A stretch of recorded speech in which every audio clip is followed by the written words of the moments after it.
Episode 75 I am insanely addicted to you. Candy.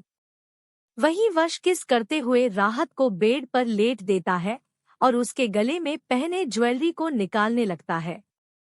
जैसे राहत कस के वश के बालों को पकड़ लेती है। वह अपनी आंखें सिर्फ बंद किया अपने होठों को खुला रख देती है, जिससे वश राहत के मुंह के अंदर अपनी टंग को नहीं डाल पाता है।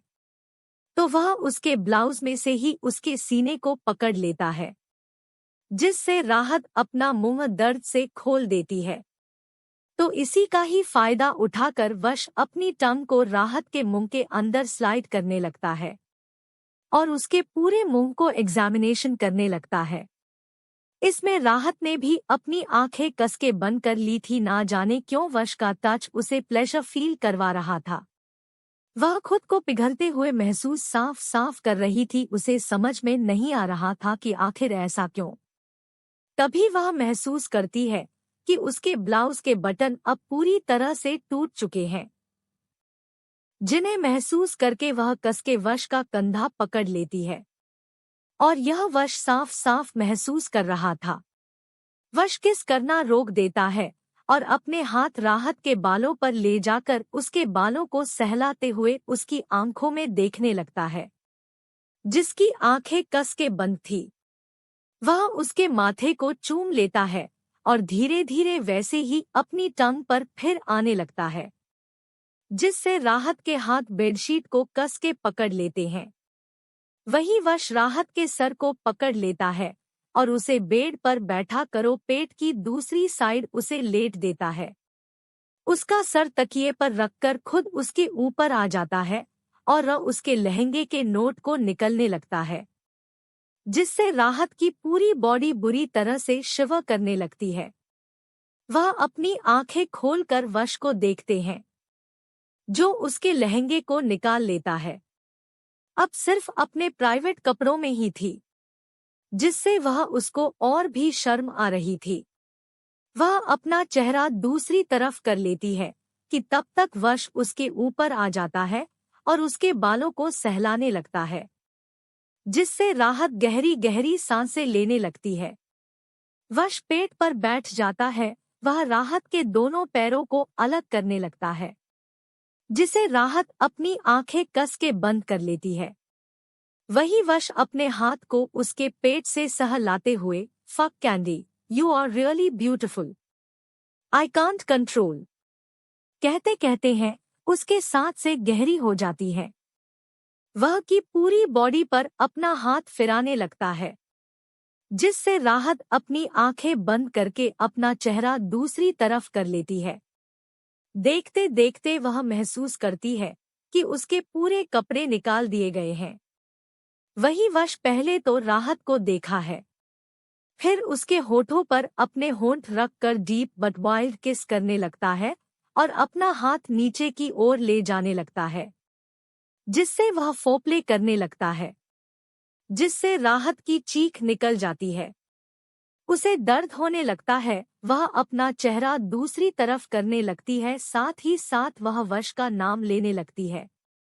तभी वश उसके कानों में अपनी सेडेटिव वॉइस में I know Candy you are still virgin but I promise you I will try gentle कहते हुए वह स्पीड बढ़ने लगता है, जिससे राहत की चीख निकल जाती है। उसकी आवाज सुनकर अपनी गर्म सांसें को उसके कानों में छोड़ते हुए I am insanely addicted to you Candy कहते हुए वश राहत हाथ के अंदर एंटर हो जाता है, जिससे राहत की चीखें निकल जाती है। पर ये चीख के कुछ देर के लिए थी, क्योंकि वश ने अपनी स्पीड को बहुत ही नॉर्मल रखा था, जिससे राहत को कोई दर्द ना हो। जब राहत की चीख शांत हो जाती है, तो वह राहत के चेहरे को अपने दोनों हाथों में पकड़ लेता है। उसकी नीली आंखों में आंसू भरे पड़े थे। उन आंसुओं को देखकर वह अपनी टंग को निकाल कर रहते गरम गरम आंसुओं को अपने होठों में भर देता है और उसके माथे को चूमने लगता है, जिससे राहत अपनी आंखें हैरान से बड़ी बड़ी करके वश की सिल्वर आई में गौर से देखने लगती है, देखना नहीं बल्कि वह कुछ ढूंढ रही थी जो उसको देख तो रहा था पर कुछ समझ नहीं आ रहा था। वही वश रात की नीली आंखों को गौर से देखता है। वह उसके गर्दन में अपना चेहरा डाले। तुम जिन आंखों में ढूंढ रही हो ना, वो बहुत गहरी है कैंडी। कहीं ऐसा ना हो इन आंखों में कहीं खो जाओ और फिर वापस आने का कोई रास्ता ना मिले। कहते हुए वह राहत की आंखों में देखने लगता है और अपनी स्पीड बढ़ने लगता है। करीब 2 घंटे बाद राहत उसके ऊपर लेटी हुई थी, जो थकान की वजह से गहरी नींद में जा चुकी थी। वह उसके बालों को सहला रहा था। उन दोनों के ऊपर सिर्फ और सिर्फ सफेद चादर मौजूद थी। उसके अलावा कुछ भी नहीं। मोमबत्तियां भी बुझ चुकी थी। चांद की रोशनी अंदर आ रही थी जो दोनों के ही ऊपर आ रहे थे। वश जब राहत के चेहरे को देखा है, इसके चंद की रोशनी आ रही थी और उसके चेहरा उसे रोशनी में गला कर रहा था। वह हद से ज्यादा खूबसूरत दिख रही थी, जिसे देखकर वश एक गहरी सांस लेता है।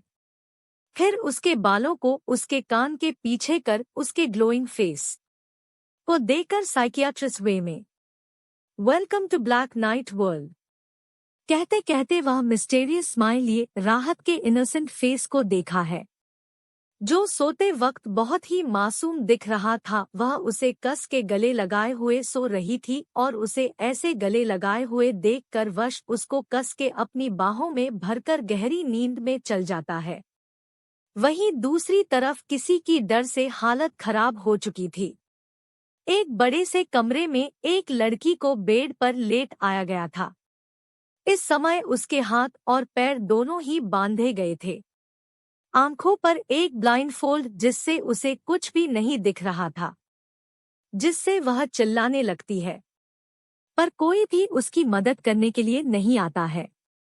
थक हार कर वह अपना मुंह बंद करके वही गहरी गहरी सांसें लेने लगती है।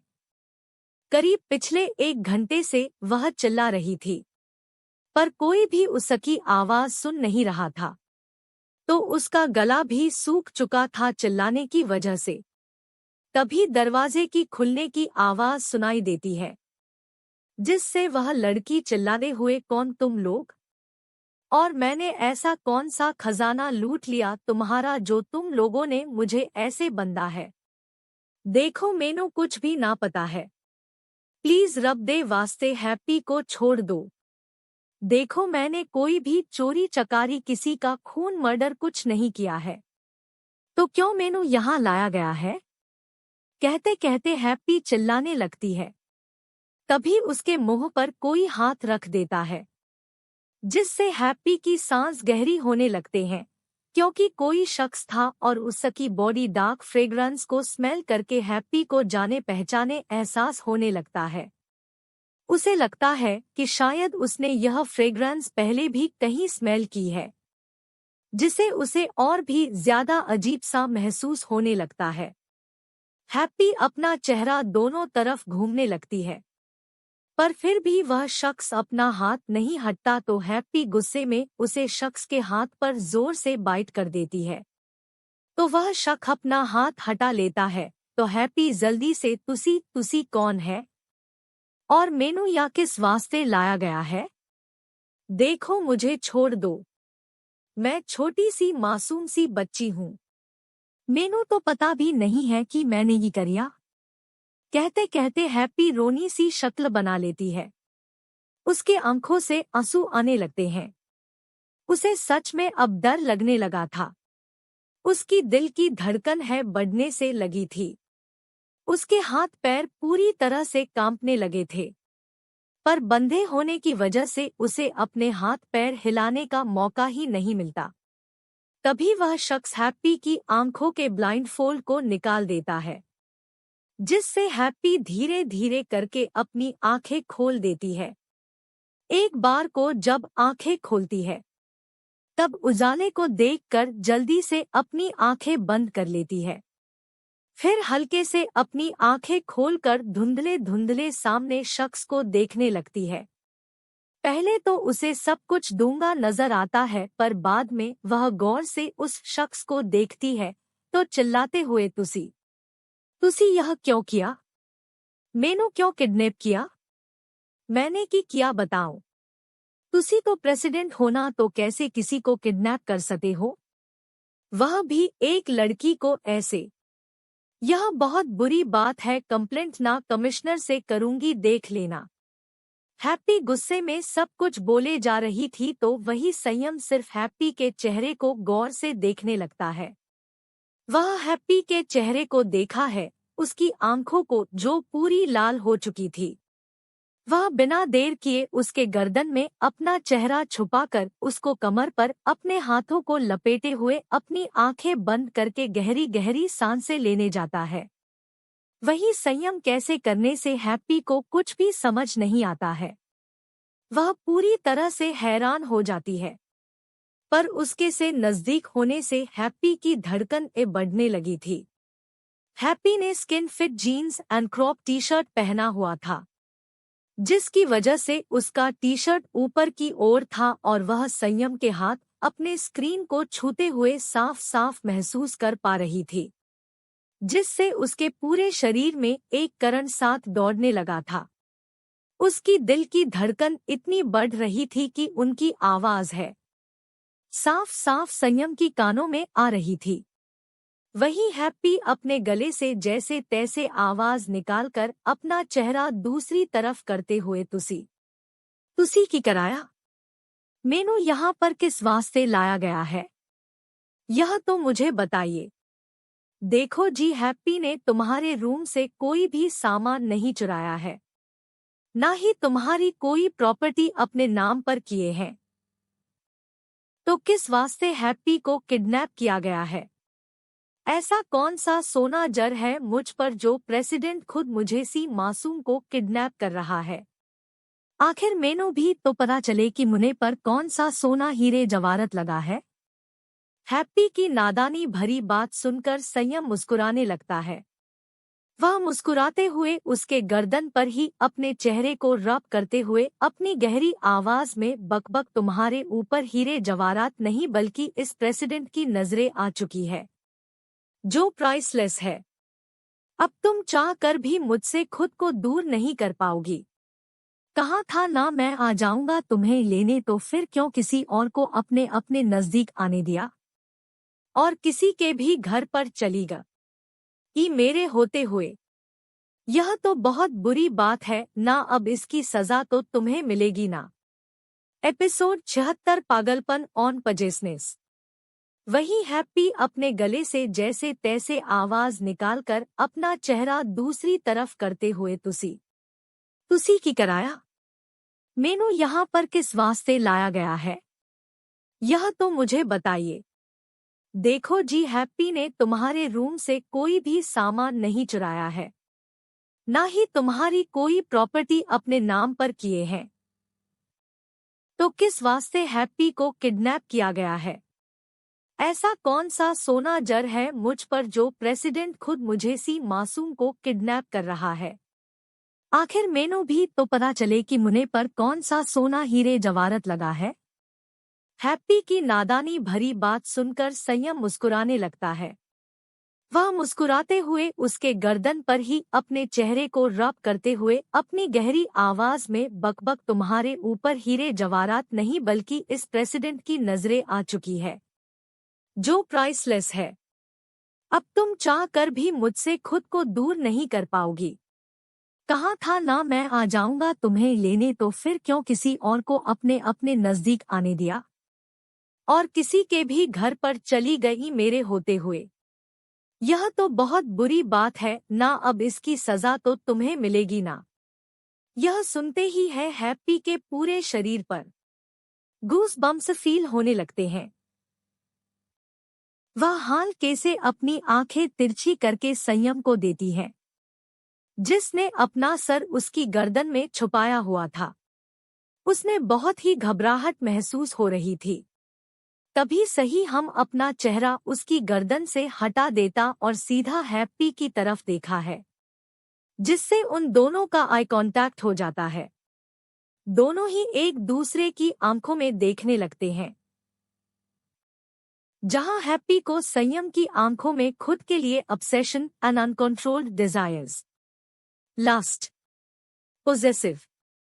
साई को यह हर एक चीज महसूस हो रही थी और यह खुद के लिए देखकर अपनी नजरें दूसरी तरफ कर लेती है। क्यों कि संयम की ऐसी आंखों के तपेश खुद को महसूस करती है तो उसकी रूह तक शिवर करने लगती है, जिससे उसे और भी घबराहट महसूस होने लगती है। वहीं हैप्पी को ऐसे नजरें करते हुए देखकर संयम की आंखें हद से ज्यादा डरावनी हो जाती है। वह उसके चेहरे को पकड़कर उसकी आंखों में देखते हुए, क्या हूँ? क्या तुम्हें मैं पसंद नहीं हूँ? क्या सच में मेरे नजदीक होने से तुम्हें कुछ भी फील नहीं होता? क्या तुम मुझे देखना भी नहीं चाहती हो? या तुम्हें सच में उसे लड़के से प्यार होने लगा है? अगर ऐसे तुम्हारे मन में चल भी रहा होगा तो याद रखना, तुम्हारे प्यार, तुम्हारे बॉडी, तुम्हारी रूह, यहाँ तक कि तुम्हारे हर एक चीज पर सिर्फ और सिर्फ संयम माहेश्वरी का ही हक है। तो अब मुझे नहीं लगता कि तुम्हें किसी और को यह हक देना चाहिए, नहीं तो इसकी सजा तुम्हारे साथ किसी और को भी भुगत नहीं पड़ेगी। क्या तुम यही चाहती हूँ? कहते हुए वह उसकी आंखों में गौर से देखने लगता है। वही उसकी आंखों में देखकर हैप्पी को एक अलग सा डर भी लग रहा था, पर कहीं ना कहीं उन बातों का असर भी हैप्पी पर हो रहा था। ना जाने क्यों उसका हक कहना हैप्पी को कुछ अलग सा महसूस करवा रहा था, पर क्या यह उसे खुद भी नहीं पता था। वह बस अपनी नजरें नीचे झुका लेती है। तभी शायद उसके माथे को चूमकर उसके हाथों को और पैरों को खोल देता है, जिससे हैप्पी जल्दी से बेड पर बैठकर अपने हाथों को और पैरों को सहलाने लगती है। उसके पैर और हाथ पूरी तरह से लाल लाल निशाने आ चुके थे, जिन्हें संयम भी देख रहा था। वह गहरी सांस लेकर उसके बालों को सहलाते हुए बड़े प्यार से मुस्कुरा कर, जाओ, जाकर फ्रेश हो जाओ, तब तक मैं तुम्हारे लिए खाना लेता हूँ। पर अगर कोई भी चालाकी कि तुम मुझसे बुरा कोई नहीं हो सकता। कहते हुए वह वहां से चला जाता है। वहीं उसके जाते ही हैप्पी अपने आंखें छोटी करके मुंह बनाते हुए, सच कहा, तुझे बुरा इस दुनिया में कोई नहीं हो सकता। बाय गॉड जी, आप कौन सी मुसीबत में मैनू फंसा दिया? पहले से ही है पागल था और आपने इस पागल को मेरे ही पीछे भेज दिया। सच में बाय गुरु, तुसी ग्रेट हो। कहते हुए वह रोनी सी शक्ल बनाते हुए वहां से वॉशरूम की तरह चली जाती है। वॉशरूम में आकर वह खुद को देखती है और एक गहरी सांस लेती है। फिर अपने कपड़ों को निकालकर शावर के नीचे खड़ी हो जाती है और फ्रेश होने लगते हैं। उसे बहुत ही अच्छा लग रहा था फ्रेश होने के बाद। वह चारों तरफ देखकर अपने सर पर मार कर, हैप्पी तेनू समझ नहीं आ रहा क्या कहूँ, तुसी तो बहुत पागल हो। अब कैसे मैं कपड़े पहनूंगी? चलो जल्दी से टॉवल को लपेटी हूँ, फिर देखती हूँ कुछ कपड़े हैं कि नहीं, ऐसी तो वॉशरूम में रह नहीं सकती, क्या पता वह पागल आ जाए। कहते हैं वह हैप्पी जल्दी से टॉवल को अपने चारों तरफ लपेट देती है। वह टॉवल उसके थाई तक आ रहा था। वह धीरे धीरे करके दरवाजा खोल देती है। जैसे ही वह दरवाजा खोलती है वैसे ही उसे रूम में कोई नजर नहीं आता है, तो एक गहरी सांस लेकर कबर्ड की तरफ बढ़ जाती है। जैसे ही कबर्ड को खोलती है तो उसकी आंखें हैरानी से बड़ी बड़ी हो जाती है, क्योंकि वहां पर ढेर सारे कपड़े रखे हुए थे जो लड़कियों के थे। वह कबड्डी में कपड़े देखकर अपनी आंखें हैरानी से बड़ी बड़ी करके, प्रेसिडेंट के घर पर लड़कियों के कपड़े, सच में नियत तो ठीक है ना, लड़कियों के कपड़े कैसे रख सकता है यहाँ पर? सोचते सोचते हैप्पी को हल्का हल्का गुस्सा आने लगता है। बूंद कपड़ों को जानलेवा नजरों से देखने लगते हैं। उसे बहुत गुस्सा आ रहा था। तभी रूम का दरवाजा खुल जाता है और संयम अपने हाथों में खाने की प्लेट लिए अंदर आ जाता है। इस समय संयम के सामने हैप्पी की पीठ थी। वही संयम जैसे ही हैप्पी को देखता है तो सिर्फ देखता ही रह जाता है, क्योंकि वह बैक से बहुत ही खूबसूरत लग रही थी। एक पर को क्रॉस करके उसका खड़ा रहने का तरीका पूरा मॉडलिंग लुक दे रहा था। वह टॉवल हैप्पी ने अपनी बॉडी पर बहुत ही टाइट ने बांधा हुआ था, जिससे उसका बॉडी शेप भी नजर आ रहा था, जो किसी मॉडल से कम नहीं था। उसकी दूध से जैसी गोरी स्किन पर वह वाइट टॉवल और ऊपर से उसके लंबे बाल संयम को पागल सा बना रहा था। संयम गौर से हैप्पी को देखता है। उसका गला सूखते हुए उसे महसूस होने लगता है। तभी हैप्पी पीछे मुड़कर संयम को देती है। इस समय उसके चेहरे पर हल्का सा गुस्सा था। वह बिना सोचे समझे आपके कबर्ड में लड़कियों के कपड़े क्या कर रहे हैं, कहते हुए थे वह एक ड्रेस को वहीं सोफे पर बैठकर संयम की तरफ बढ़ जाती है। अपने दोनों हाथ कमर पर आकर अपनी आंखें छोटी करके उसे देखने लगती है। हैप्पी जो 5'1" है और वही 6'3" है। हैप्पी उसके सीने तक आ रही थी, पर वह अपना सर ऊपर करके गुस्से में उसे देखे जा रही थी। वही उसे इतने गुस्से में देखकर पहले तो संयम को कुछ समझ नहीं आता है, और उसके चेहरे को गौर से देखकर वह खाने की प्लेट को साइड वाले टेबल पर रखकर उसकी कमर को बिना देर किए पकड़कर अपनी तरफ खींच लेता है, जिससे हैप्पी की आंखें हैरानी से बड़ी बड़ी हो जाती है। उसके दोनों हाथ संयम के कंधे पर चले जाते हैं। हैप्पी जल्दी से संयम के कंधों से खुद को दूर करते हुए, छोड़ो, मैंने आपसे बात ही नहीं करना है। यह लड़कियों के कपड़े यहाँ पर रखे हैं, मतलब यहाँ पर बहुत सारे लड़कियों को आप लाते हो, तो मैनू तुसी इस वास्तव यहाँ पर लाया है। देखिए, आप जो सोच रहे हो वैसे मैं लड़की बिल्कुल भी नहीं है, तो बेहतर यही होगा कि मुझसे दूर रहिए। हैप्पी गुस्से में बोले जा रही थी तो वहीं सायम बस शांत होकर हैप्पी को देख रहा था। उसके चेहरे पर कोई भी एक्सप्रेशन नहीं थे, पर होठों पर हल्की सी मुस्कुराहट ही, क्योंकि हैप्पी का चेहरा इस समय गुस्से में पूरी तरह से लाल हो चुका था, जो बिल्कुल टमाटर की तरह दिख रहा था। ऊपर से हैप्पी के पहले हुए गाल जो टमाटर की तरह लाल हो चुके थे, जिन्हें देखकर संयम रोक नहीं पाया और अपने दोनों हाथों से उसके दोनों गालों पिंच करने लगता है, जिससे हैप्पी बोलना बंद और अपनी आंखें बड़ी बड़ी करके गुस्से में उसे देखने लगती है। वही संयम हैप्पी को अपने नजदीक लाकर उसके गीले बालों को उसके कान के पीछे करके अपनी शांत आवाज में, माय लव, यह कपड़े नए हैं जो आज ही मंगवाए गए हैं। यहाँ पर तुम्हारे सिवा कोई भी आया नहीं है। तो मिसेस जेलिस, तुम पहली लड़की हूँ जो संयम माहेश्वरी की जिंदगी में आई हूँ, और आखिरी भी। फिर एक हाथ से हैप्पी के गालों को सहलाते हुए शरारत मुस्कुराहट लिए, वैसे गुस्से में तुम्हारी गाल बहुत अच्छे लगते हैं, मन करता है इन्हें का जो, क्या सच में तुम मुझे नहीं खाने दोगी?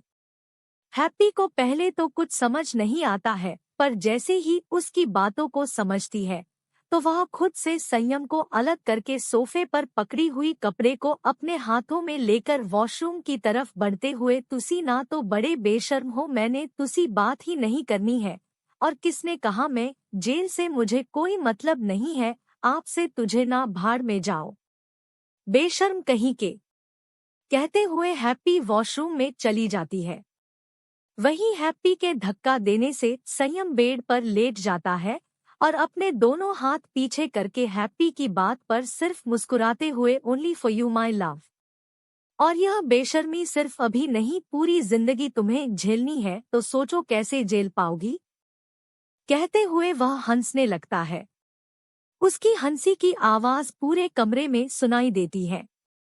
आज पहली बार होगा कि संयम अपने मन खोलकर इतना मुस्कुराए रहा था। वह बार बार हैप्पी का चेहरा याद कर रहा था। उसके चेहरे को याद करके ना चले कि उसके चेहरे पर हल्की सी मुस्कुराहट आ जाती है। वही उसकी मुस्कुराहट की आवाज हैप्पी भी सुन रही थी। उसकी दिल की धड़कन भी बढ़ने लगती है। ऐसा नहीं था कि वह संयम को पसंद नहीं करती, वह पसंद तो बहुत करती थी। पर वह हमेशा यही सोचती थी कि इन दोनों के स्टेटस में बहुत फर्क है। वह तो एक अनाथ है और संयम जो प्रेसिडेंट है। क्या सच में उन दोनों की जोड़ी जम पाएगी, दुनिया एक्सेप्ट कर पाएगी? यही सोचकर हैप्पी हमेशा ही संयम से अपनी दूरी बनाकर रखती थी। आखिर क्या होगा हैप्पी के साथ? क्या सच में संयम मुझसे प्यार करता है या उसका कहीं पागलपन है? क्या होगा हैप्पी के साथ? क्या सच में हैप्पी संयम के प्यार को एक्सेप्ट करके उसके साथ एक नई जिंदगी शुरू करेगी या कुछ और? क्या होगा आगे जानने के लिए पढ़ने रहिएगा और ऐसे ही साथ देते रहेगा। Episode 77 misunderstanding. कहते हुए वह हंसने लगता है। उसकी हंसी की आवाज पूरे कमरे में सुनाई देती है। आज पहली बार होगा कि संयम अपने मन खोलकर इतना मुस्कुराए रहा था। वह बार बार हैप्पी का चेहरा याद कर रहा था। उसके चेहरे को याद करके ना चले कि उसके चेहरे पर हल्की सी मुस्कुराहट आ जाती है। वही उसकी मुस्कुराहट की आवाज हैप्पी भी सुन रही थी। उसकी दिल की धड़कन भी बढ़ने लगती है।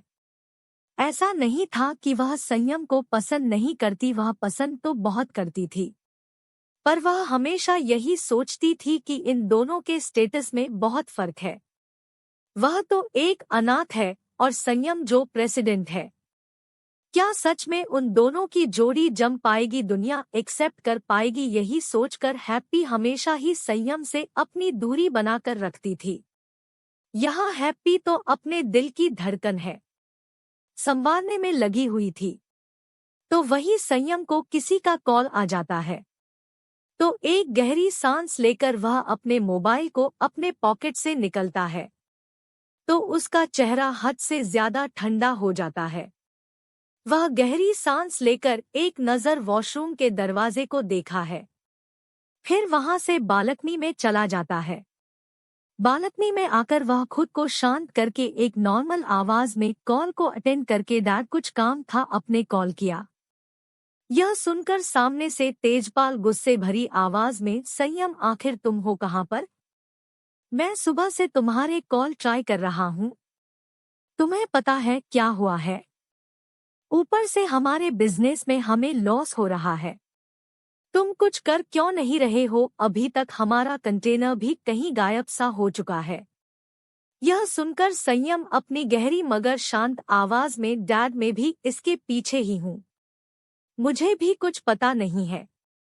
मैंने अपने आदमियों को लगाया है, यहाँ तक कि मैं भी इसी केस में बाहर आया हूँ।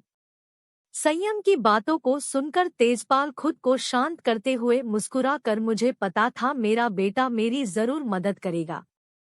तुम आराम के साथ अपना काम करो, पर जितना जल्दी हो सके उतना जल्दी मेरे कंटेनर को ढूंढने की कोशिश करो।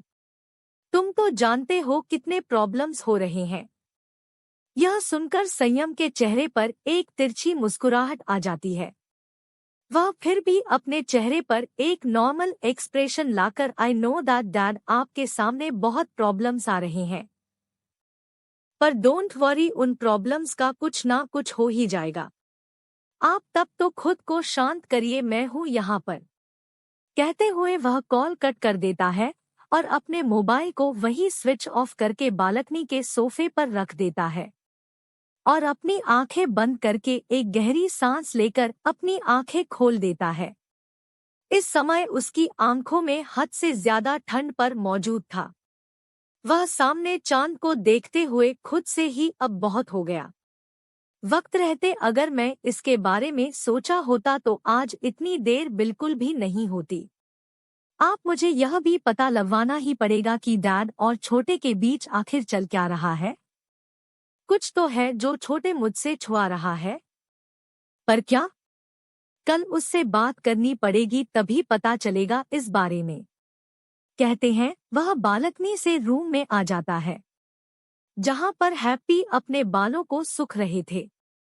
उसके बालों को सुखाते हुए देखकर संयम उसकी तरफ बढ़ाकर उसे पीछे से अपनी बाहों में भर देता है और उसके गर्दन पर हल्के से चूमकर उसे सोफे पर बैठा देता है और खुद हेयर ड्राई से हैप्पी के बालों को सूखने लगता है, जिससे पहले तो हैप्पी हैरान हो जाती है।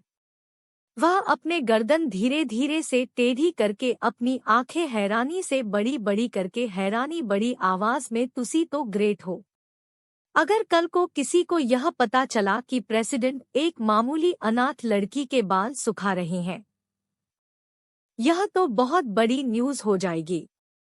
धत तेरी की न्यूज क्या पूरी हेडलाइन बन जाएगी, पूरी कंट्री हिल जाएगी। बाय गॉड, आप तो कितने फेमस हो जाओगे और साथ ही साथ मेनू भी फेमस करवा देंगे। यह सुनकर संयम की आंखें छोटी हो जाती है। वह हेयर ड्रायर को साइड में रखकर सोफे पर आकर बैठ जाता है और बिना देर किए हैप्पी को अपनी गोद में बैठकर उसके बालों को पकड़कर अपने चेहरे के बेहद नजदीक करके अपनी डीप मगर गहरी आवाज में बोला, ऐसा तुम्हें किसने कहा कि मैं किसी सिंपल सी लड़की के साथ शादी नहीं कर सकता? और वैसे भी प्रेसिडेंट में दुनिया के लिए हूँ। पर्सनल लाइफ में मैं सिर्फ और सिर्फ एक नॉर्मल पर्सन हूँ, जो सिर्फ संयम है, महेश्वरी नहीं। और मैं चाहता हूँ कि तुम सिर्फ और सिर्फ संयम की मोहब्बत बानो, किसी प्रेसिडेंट की नहीं। दुनिया के लिए चाहे यह रिश्ता अच्छा ना हो, पर मेरे लिए तुम मेरी पहली और आखिरी चॉइस रहोगी। तुम मेरी मोहब्बत हो और तुमने अभी तक संयम की मोहब्बत में पागलपन नहीं देखा है, मिस बकबक। संयम की बातों को सुनकर हैप्पी के कलेजा जैसे बाहर आने को हो रहा था। वह खुद को शांत करके उसकी आंखों में देखकर गहरी सांस लेती है और फिर उसके दोनों गालों को पकड़कर अपनी शांत मगर सीरियस आवाज में, देखो जी, यह प्यार वगैरह का हैप्पी को कुछ पता नहीं, पर इतना जरूर पता है कि हैप्पी अगर किसी के साथ अपनी फीलिंग को जोड़ दे तो वह मरते दम तक तोड़ती नहीं है। और वैसे भी तेनू तो पता है, तेरी और मेरी एज में बहुत गैप है, 10 साल का। और तुसी तो प्रेसिडेंट से और मैं एक अनाथ लड़की, हम दोनों का कुछ नहीं हो सकता। अगर कल को कुछ हो भी गया तो इससे तूने जो इमेज बनाई है उसका सत्यानाश हो जाएगा। तो रब द वेस्ट हैप्पी को आप अकेला छोड़ दो। वैसे भी आपकी जिंदगी में हैप्पी से बढ़कर बहुत सारी सोनी सोनी कुड़ियां आ जाएगी, और मैं तो अपने बाय गुरु से प्रे करूंगी कि आपकी नल वह बहुत अच्छी कुड़ी लावे।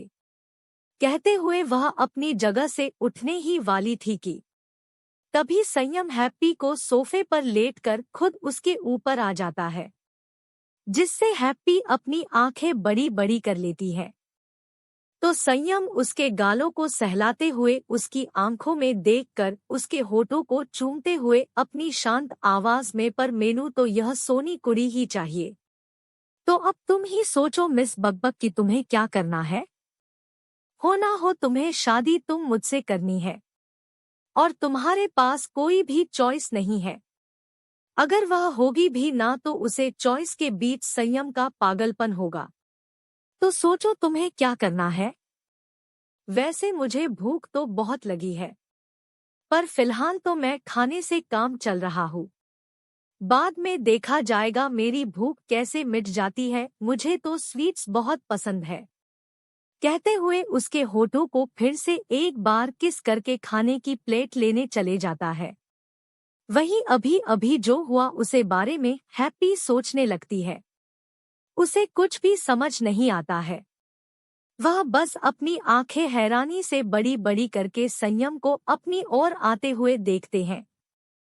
वह सोफे पर बैठकर मुंह खोल संयम को देखते हैं, जो उसके मुंह के अंदर खाना रख रहा था, और उसके मुंह को बंद करते हुए, तुम्हारी हैरानी बाद में खत्म होगी बकबक, पर फिलहाल खाना खाओ क्योंकि मुझे बहुत नींद आ रही है।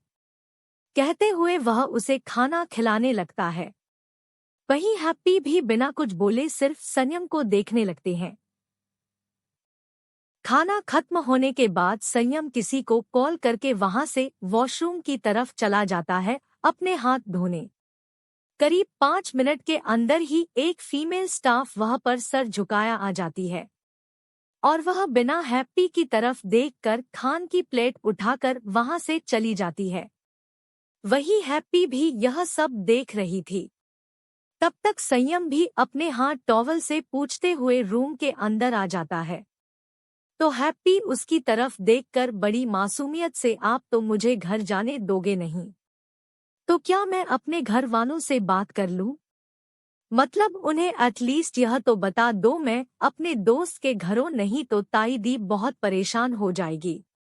इस पर संयम मुस्कुराते हुए, डोंट वरी, तुम्हारी परेशानी मैंने पहले से ही खत्म कर ली है। तुम्हारे ताई दी के पास पहले से ही तुम्हारा दोस्त का कॉल जा चुका है, तो तुम बेफिक्री के साथ आज मेरे साथ सोने वाली हूँ। संयम की पहली बात सुनकर तो हैप्पी अपना सर हिला देती है, पर जैसे ही वह सोने की बात सुनती है तो जल्दी से सोफे पर खड़े होकर अपनी आंखें हैरानी से बड़ी बड़ी करके चिल्लाते हुए, मतलब आप भी बाकी लड़कों की तरह हो? आप सच में मेरे साथ यह सब करने वाले हैं? तो आपको थोड़ी भी शर्म नहीं है? आप मेरे साथ वो गंदी गंदी हरकत करने वाले हो ना? अब बहुत बुरे हो। मुझे लगा ही तो आप ऐसे में बिना मतलब के मुझे यहाँ पर लगे तो नहीं। वैसे भी प्रेसिडेंट को इतना टाइम कैसे हो मिल सकता है कि मुझे जैसी लड़की को वह अपने इस बड़े से घर में लेंगे? और आप, मुझे समझ में आ गया कि आप मुझे क्यों लाना चाहते हैं। कहते हुए उसकी आंखों से आंसू आने लगते हैं। तो यह देखकर संयम में गहरी सांस लेकर उसके पास जाकर बिना देर किए उसके हाथों को पकड़कर उसके होठों पर अपने होंठ रख देता है, जिससे हैप्पी अपनी आंखें सदमे से बड़ी बड़ी कर लेती है। वह खुद से उसे अलग करना चाहती थी, पर संयम ने इतनी कस के उसे पकड़ा था कि वह अलग नहीं कर पाई। वही संयम हैप्पी के लोअर लिप को बाइट कर देता है, जिससे हैप्पी की यह निकल जाती है। वह अपने आंखों में मोटे मोटे आंसू लिए संयम को देखने लगते हैं, जिससे संयम उसको छोड़कर उसके सर से कर जोड़ लेता है और बिना कुछ बोले उसे अपनी गोद में उठा लेता है और उसे बेड पर लेटकर खुद उसके पास आ जाता है, जिससे हैप्पी को डर लगने लगता है। उसके आंखों से आंसू आ रहे थे। जैसे ही वह संयम के हाथ को अपने नजदीक महसूस करती है तो अपने आंखें कस के बंद कर लेती है। तभी वह महसूस करती है कि संयम उसके तकिए को सही कर रहा था और उसके ऊपर अपना हाथ डाले उसे अपने नजदीक करके, लाइट्स को ऑफ करके उसे अपने बेहद नजदीक करके अपनी आंखें बंद कर देता है।